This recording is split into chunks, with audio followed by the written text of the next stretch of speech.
Hello, everybody. How are all of you doing? I think the last couple of weeks doing a few lives reminded me how much I love coming on this platform and having conversations. And I thought today being World Meditation Day, why not? So if you're joining me live, do let me know how are you feeling today? What is that check-in word? Where are we coming from? And happy World Meditation Day to all of you. For those of you who know, I converted as a believer of the meditation practice 6 years ago in 2018.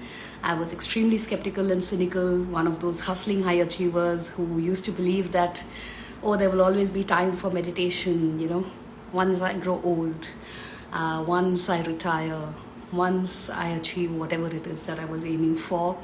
But then I got introduced to a practice in 2018 and have been practicing ever since. And like I said, a true convert in the practice of meditation. And I thought, why not have a conversation around it today?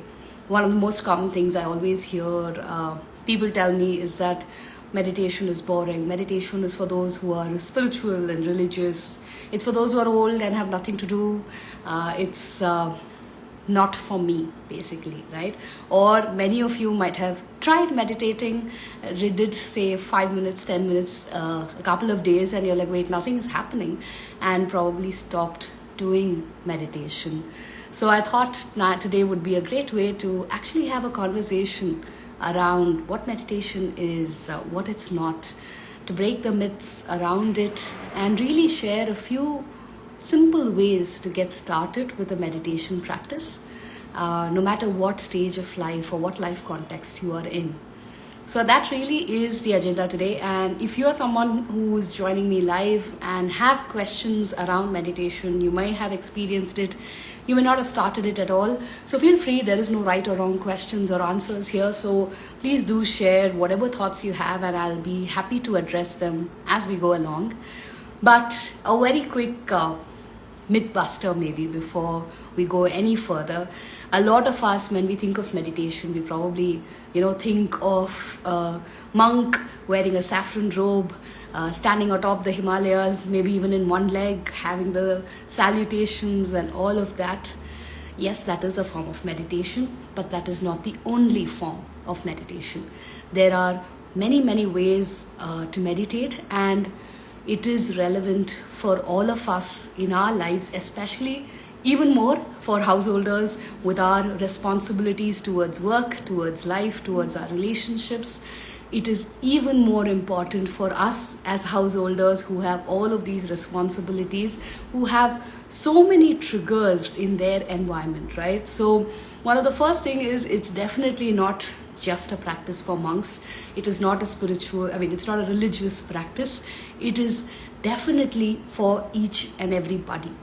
And a lot of times people think that meditation requires a lot of hours, right? That you need to meditate 3 hours every day, 6 hours every day, and that is when meditation will actually work.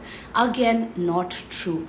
As people in today's modern day life context, we all understand that our lifestyles are busy, it is hectic, and we really do not have the time to probably dedicate that much intensity or that much time in our schedule for meditation, and that is absolutely okay.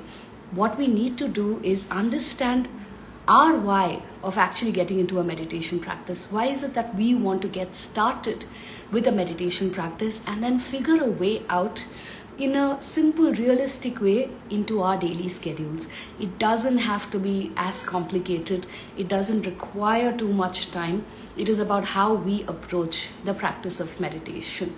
Having said that, and breaking all the myths, if you have more myths around it, please do tell me, and I will let you know if that is a true fact or not. Another common myth that I just remembered, a lot of people tell me, is that when they sit down to meditate, a lot of thoughts come up. And there is this unrealistic expectation that there should be no thoughts.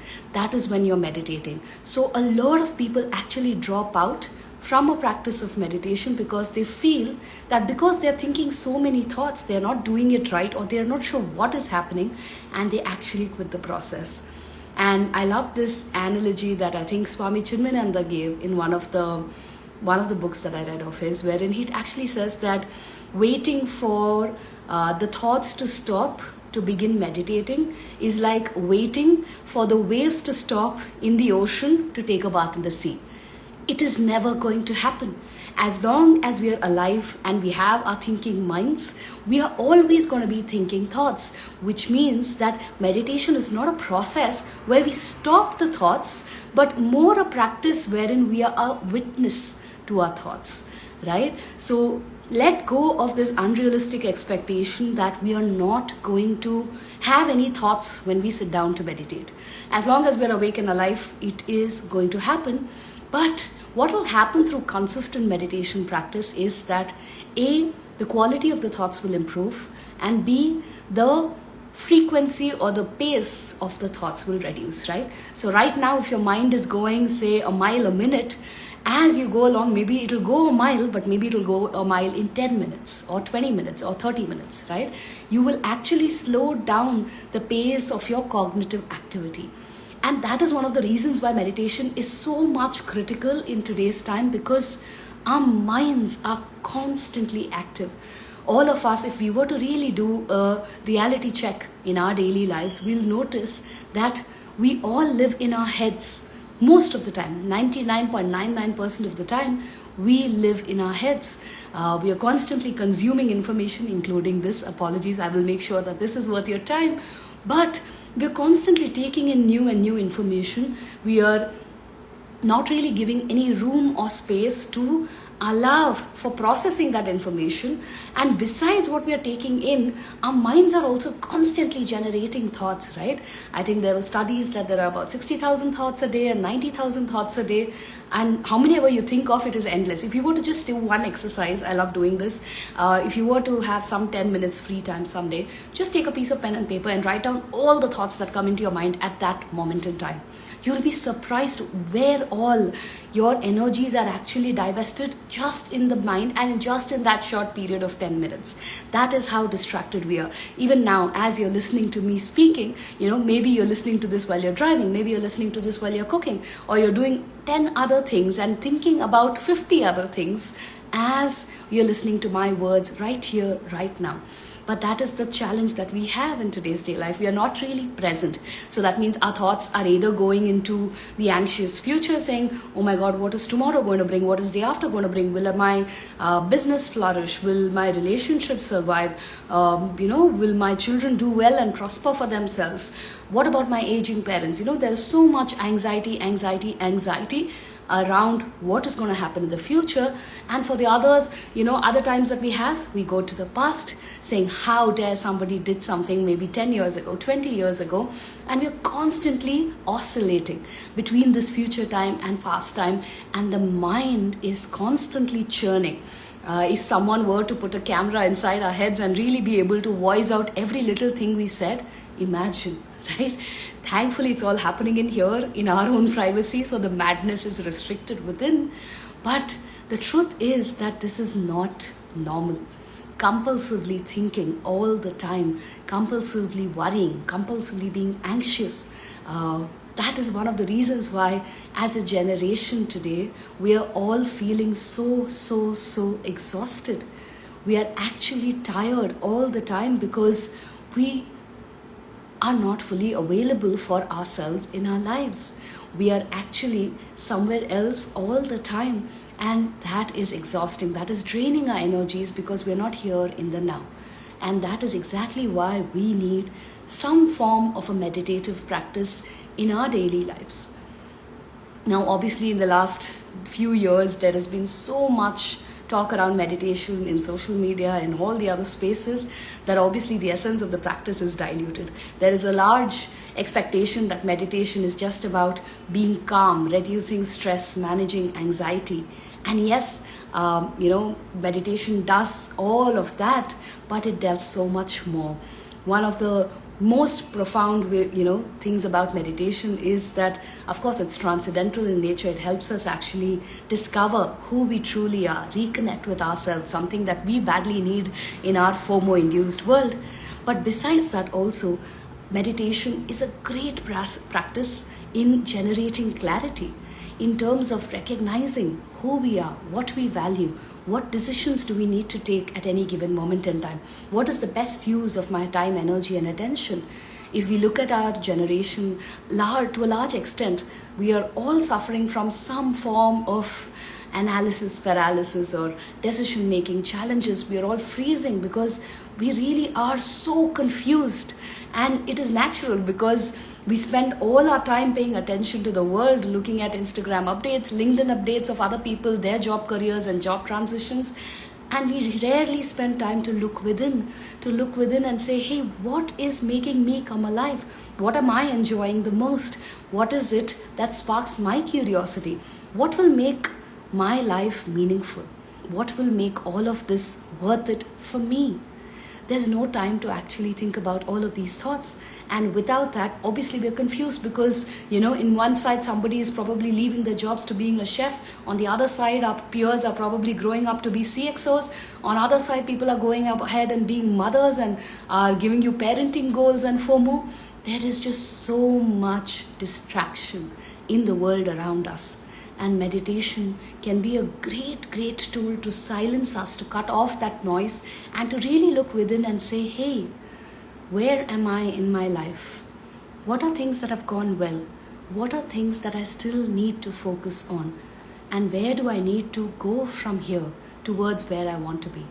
These are such powerful questions that we probably have no space to think about. And meditation can be a great way to create that space for us so that we are not compulsively reacting to triggers and stimulants in our environment, and we're actually responding very consciously with a lot of intention on what is it that we want to create, what is it that we want to leave behind in this universe, right? So meditation is for all of us. Meditation is not just about transactional benefits, about finding calm, reducing stress, managing anxiety. It does all of that, but meditation can take you deeper to a space where you rediscover who you are and generate clarity to live a life where you are grounded in your reality and truth and not impacted by the world around you.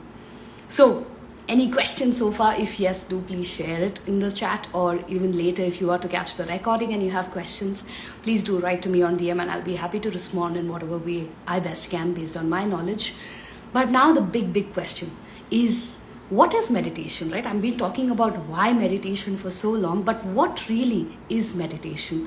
And if I were to put it in a very simple way, I think this was one of the definitions I read in a book by Shinzen Young, where he spoke about the science of enlightenment, and he defined meditation in a simple way wherein he said any practice we do to cultivate focus, right? Can you imagine what a superpower meditation is? Because you can actually cultivate focus and live in a noisy, distracted world all the time by having your focus channeled towards your goals and dreams.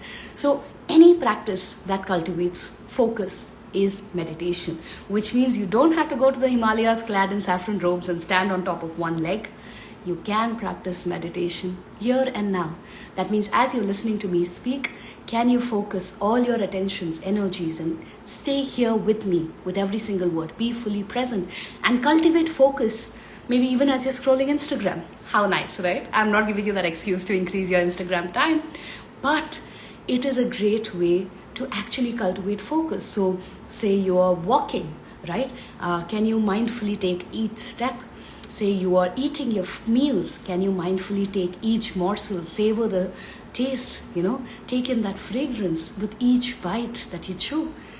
Can you mindfully talk when you're interacting with your colleagues, when you're interacting with your bosses at work, anywhere in your relationships? Can you keep that phone aside and be fully present? I like to call this as mindfulness in action, right? This is a great way to do it because it doesn't require you to take any extra time out of your busy schedules. Right where you are today, here and now, as you're doing multiple things during the day, you can cultivate a sense of total attention, total presence, and be there where you are. So mindfulness in action is a great way wherein you don't have to carve out time from your calendar to specifically practice meditation, but you are inculcating a quality of meditativeness in everything you do. How beautiful is that? The second way to do that is micro meditations, right? So say you have 5 minutes to spare, 10 minutes to spare, you're preparing to enter a meeting or a boardroom, right? Can you take a few minutes just to center yourself? And you don't have to do anything. You don't have to stand on top of your head. You don't have to do any fancy yogasanas. Just can you simply sit still in silence for a few minutes? You'll be surprised at just how much even something as simple as this can shift the quality of our being and our doing, right? Or if you feel that just silence and sitting still is not really easy for you, right? Because obviously we are overstimulated and distracted all the time, and our hands are itching to scroll and text. So if sitting still is very difficult, maybe you can try having an object of focus, right? It could be something as simple as your breath. So you can take a couple of deep breaths, connect with your natural rhythm of inflow and outflow of breath, and just watch the breath moving in and out.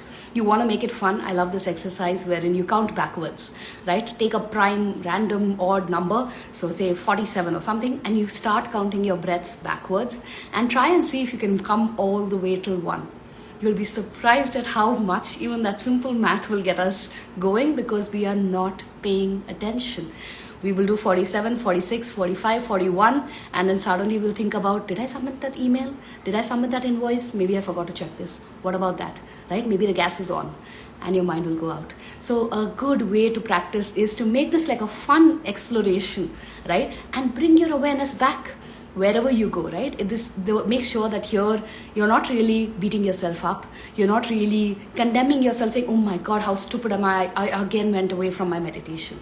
No, there's no space for all of that here. We are all learning and trying to be more mindful. So have that compassion and gently bring your awareness back, because if we go down a self-berating spiral, then that is another thought cycle that we go into, right? We go into beating ourselves up, guilt shaming ourselves, and then that takes another toll, and we are still not meditating, right? We're still in that spiral. So a gentle nudge, if you catch your mind wandering away, bring it back. If the breath is too much for you, you can do a body scan. If you feel some visualization helps you, you can visualize an image that evokes positive, inspiring qualities in you, right? Maybe a person you admire or a person you love with all your heart. It doesn't necessarily have to be a deity, but if it's a deity, that is also all right. Whatever it is that makes you respond in a positive, affirmative, empowering way, choose that and simply get started, right? And probably the biggest thing that you can do here is that don't have any expectation of how it will be, right? A lot of times we go into everything, right, as knowledge workers, all ruled by logic in today's day and age. We go in expecting results, right? Say if I go to the gym and do 10 reps, my biceps are going to look like this. And we have these expectations, and it's great for most things materialistic in our nature, for our career goals, our personal goals, great. But when it comes to meditation alone, see if you can keep your expectations away. Because what happens is that if you have your eyes on the prize, like they say, you take away your attention to that end state, right? So, I will sit and imagine Zen Shweta. But what will happen is that I'm not here cultivating that Zen Shweta in the here and now. I'm somewhere else, and that is an imagination, and that takes me away from the here and now. Right? So it doesn't really help you in nurturing that mindfulness that you need. So make sure that whenever you're sitting down, try and keep the expectations a little low or a little non-existent. Or if you think that that is impossible, given the way we are all wired in today's productivity conditioning, try and see if you can measure it by how often you show up. Right? So, hey, I showed up today for my meditation, and that is a win. I showed up for 5 minutes. That's a win. I showed up for 10 minutes after 5 minutes. That's great. So turn the expectations towards your inputs rather than the outcome. Right? And yes, please feel free to keep sharing the questions. Shweta, I'm just seeing your question. Are all these ideas to focus on one thing? Breath, visualization, body numbers. Yes, these are all different ideas, Shweta, and you can pick what works best for you. And that is another thing that I'd like to share, that given the nature that all of us are very unique beings, we will resonate to very different kinds of practices, right? So in the early days of my meditation too, I experimented with so many different types of meditation before I recognized one that resonated with me and stuck with me. And in today's day and age, you have so many options, right? You can choose guided options on Calm, Headspace. There are so many other apps on YouTube. There are many videos.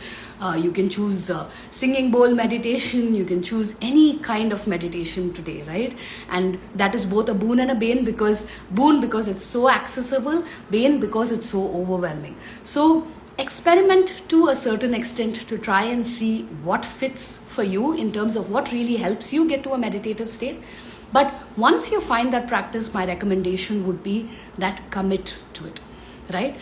Meditation is not a practice that you're doing for more diversity. Let's try new types of meditation. It is great, you can do that, but what you really want to do is go deep in one particular practice, right? And there is so much to go deep. So something as simple as breath awareness, as simple as sitting still, can be so powerful. So experiment in the initial days, but once you find a practice that you more or less resonate with, stick to it, commit to it, and go deeper, right? What do I mean by go deeper? One is, of course, to increase the duration of how long you're able to sit in that meditative state.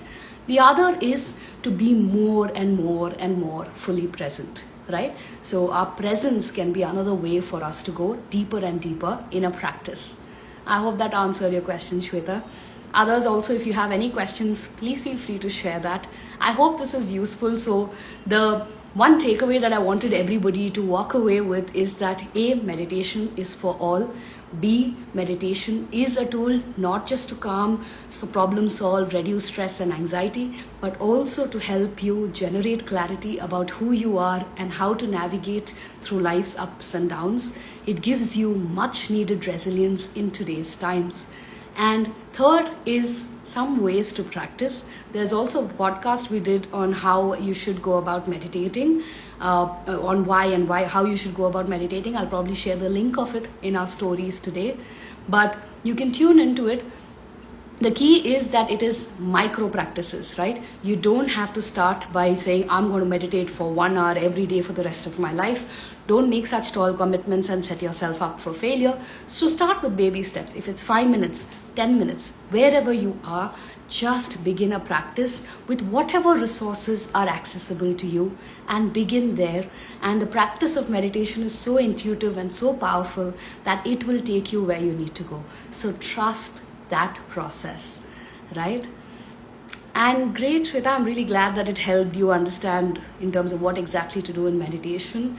Let me know how your experiments go. And that is for all of you, even for those of you who will catch it in the recording.